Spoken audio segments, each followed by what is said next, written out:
जिस केस की छानबीन पर रोक लगाने के लिए उद्धव ठाकरे ने महाराष्ट्र गवर्नमेंट की इज्जत जो है दांव पे लगा दी है और मुंबई हाईकोर्ट पहुंच चुके हैं इस चीज़ के खिलाफ कि इस छानबीन को पूरी तरह से रोक दिया जाए। लेकिन उसी केस के खिलाफ जो है सीबीआई से लेकर हर एक एजेंसी जो है उसके पीछे पड़ चुकी है और आम पब्लिक भी सिर्फ और सिर्फ उसी केस की छानबीन करने की डिमांड कर रही है।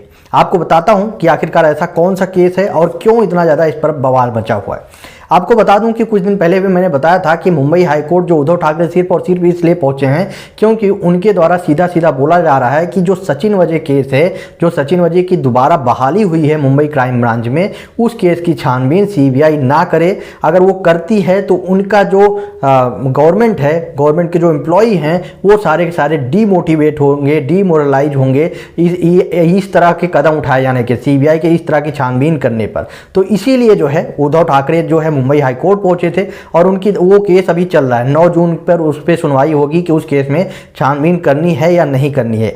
और वही बात की जाए सीबीआई ने, तो सीबीआई ने भी सचिन वजह के उसी फाइल की डिमांड की थी कि आखिरकार किस बेसिस पे सचिन वजह को फिर से दोबारा बहाली की गई थी। लेकिन आपको जान के हैरानी होगी कि अनिल गलगली करके एक आरटीआई के कार्यकर्ता हैं, इन्होंने जो है एक आरटीआई के तहत जवाब मांगा है मुंबई पुलिस से और इन्होंने एक ऑनलाइन फॉर्म भरा था आरटीआई में और इनके द्वारा बोला गया कि आखिरकार क्यों जो है सचिन वजह की दोबारा बहाली की गई थी और किस रीजन की वजह से और किसके कहने पे। सबसे मेन जो प्लानिंग, जो सबसे बड़ी बात सामने आती है वो यही चीज़ कि आखिरकार किसके कहने पे सचिन वजह को दोबारा बहाली की गई थी। परमवीर सिंह के? नहीं, परमवीर सिंह के कहने पे तो नहीं हो सकता क्योंकि परमवीर सिंह के अंदर इतनी पावर दिया किसने? किसी न किसी ने दिया होगा। उसी के कहने पे जो है परमवीर सिंह ने एक ही दिन में ये डिसीजन ले लिया कि 5 जून को ये मीटिंग बैठी और 5 जून को ही सुबह होते होते जो है ज्वाइनिंग के लेटर भी भेज दिया जाता है सचिन वजह को। तो 6 जून से जो है सचिन वजह ज्वाइन कर लेता है। तो आखिरकार इतना ज़्यादा पावरफुल परमवीर सिंह को बना किसने दिया? अब यही चीज़ जो है मामला चारों तरफ से घिरता हुआ नजर आ रहा है और आरटीआई के तहत जो है ये जवाब मांगा गया है मुंबई पुलिस की तरफ से, मुंबई पुलिस को लेकर। तो आपको बता दूं कि अनिल गलगली के जो इस आरटीआई के तहत जो इन्होंने जवाब मांगा था, इस पर मुंबई पुलिस की तरफ से जवाब भी आया। मुंबई पुलिस की तरफ से जवाब आते ही उनके तरफ से बोला गया कि ये जो केस है इसमें पब्लिक इंटरेस्ट का कुछ भी नहीं है कि पब्लिक इसको जाने, इसके बारे में समझे और क्या इसमें हुआ था। ये पब्लिक इंटरेस्ट की बात नहीं है। तो हम जो है इसमें आपको कोई भी जवाब नहीं देंगे, इसमें कोई भी फाइल आपको नहीं देंगे। तो आप सोच सकते हैं कि इसी फाइल की डिमांड सीबीआई भी कर रही है और इसी फाइल की डिमांड जो है अनिल गलगली के द्वारा भी की गई थी। लेकिन मुंबई पुलिस ने भी अपना पल्ला इससे झाड़ लिया कि हम इसमें कुछ भी नहीं दे सकते और उद्धव ठाकरे की गवर्नमेंट भी यही चीज़ बोल रही है कि हम इस पर कुछ भी नहीं दे सकते, इस फाइल में हम आपको कोई भी जानकारी नहीं देंगे और हमारी तरफ से रिक्वेस्ट है कि इसमें कोई भी छानबीन ना की जाए। इसीलिए जो है उद्धव ठाकरे पहुंचे भी हैं मुंबई हाईकोर्ट में। अब 9 जून पे इस पे सुनवाई की जाएगी। जो मुंबई हाईकोर्ट के जज हैं उनके द्वारा 9 जून के लिए केस मतलब एक्सटेंड किया गया है। तो 9 जून को इस पर सुनवाई होगी, उसके बाद ही पता चलेगा कि सचिन वजह के इस केस पे सुनवाई की जाए या नहीं की जाए।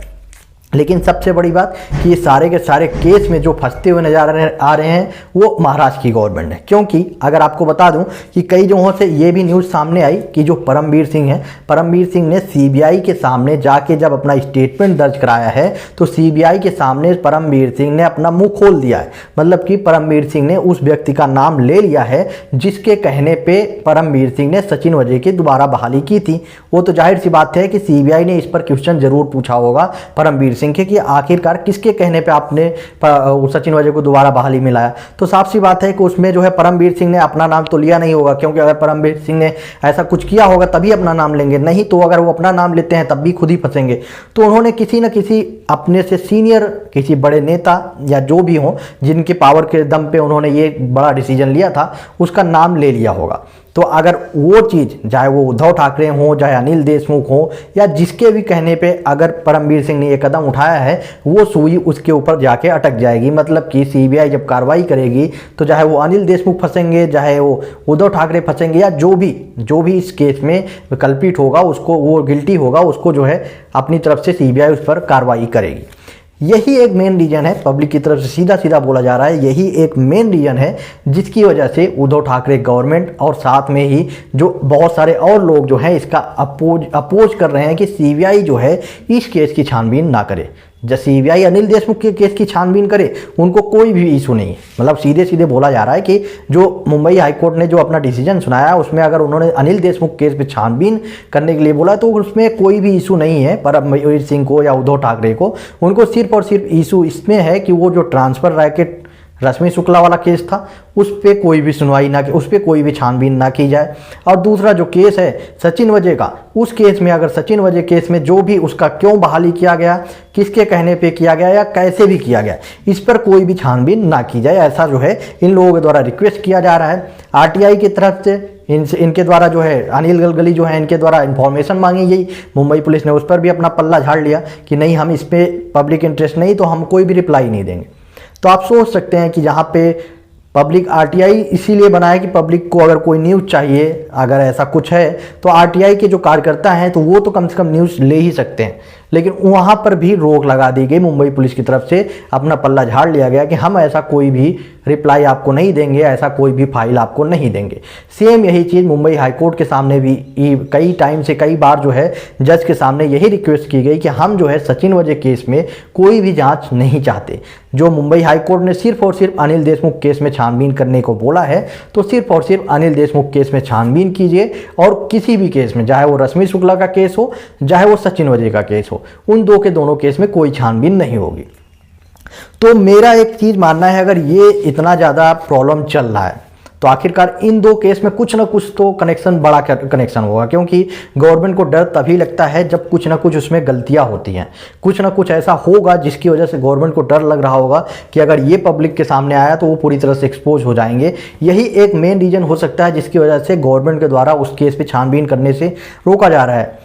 तो हम मान सकते हैं कि जो रश्मि शुक्ला हैं या जो पब्लिक की तरफ से भी डिमांड की जा सकती है कि चलो अगर सीबीआई वो केस सिर्फ अनिल देशमुख वाला केस देखेगी, लेकिन अगर पब्लिक की तरफ से डिमांड की जाए या जो ऑफिशियल कुछ लोग हैं जो इसमें जुड़े हुए हैं इस केस से, जैसे कि बीजेपी के कुछ कार्यकर्ता जो कांटी, जैसे एक्स सीएम देवेंद्र फडणवीस, ये सारे के सारे लोग अगर इस पर रिक्वेस्ट करें, सीबीआई को लेकर डिमांड करेंगे, ठीक है वो जो केस सीबीआई छानबीन कर रही है उसको अकेले करने दो, लेकिन एक दूसरी टीम भी बनाई जाए जो कि सीबीआई की टीम इन दो के दोनों केस पे छानबीन करे, यानी कि रश्मि शुक्ला और साथ में ही सचिन वजय की, तब भी उद्धव ठाकरे ही पूरी तरह से फंसेंगे। क्योंकि अभी तो चलो मान लो आपने किसी भी तरह से, मान लीजिए अगर किसी भी तरह से मुंबई हाई कोर्ट ने अपने अंतिम फैसले में ये सुना दिया कि ठीक है हम सिर्फ और सिर्फ अनिल देशमुख के छानबीन आप करोगे, तो मान लीजिए इस बार जो है बच जाएंगे, अनिल देशमुख के केस पे ही छानबीन होगा, सचिन वजय और रश्मि शुक्ला का केस लटक जाएगा।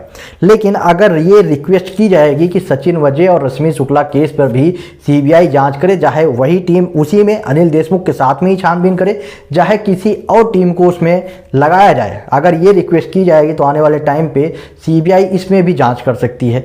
तो आज नहीं तो कल इसमें सीबीआई जांच तो होना है। अब वो चाहे आराम से करने को दिया जाए तो ठीक है, नहीं तो अब वही जैसे कि सुशांत सिंह राजपूत केस में हुआ। By the way Sushant Singh Rajput case में तो बहुत ज़्यादा लफड़ा है। मैं जहाँ तक देख रहा हूँ कि सुशांत सिंह राजपूत केस में 1 साल हो गया, लेकिन आज तक आपने देखा कुछ भी नहीं हुआ। तो सुशांत सिंह राजपूत केस में तो बहुत लफड़ा है। कहीं ना कहीं से सुशांत सिंह राजपूत को सबसे पहले जो जस्टिस चाहिए वो मिलनी चाहिए। 14 जून को 1 साल हो जाएगा सुशांत सिंह राजपूत की डेथ को, लेकिन क्या आज तक सुशांत सिंह राजपूत का जो डेथ थ्योरी है, जो डेथ मिस्ट्री है, वो पब्लिक के सामने आई कि आखिरकार उनकी डेथ जो है सुसाइड थी या मर्डर? आज तक किसी ने इस चीज़ का भी अपडेट नहीं दिया सीबीआई की तरफ से।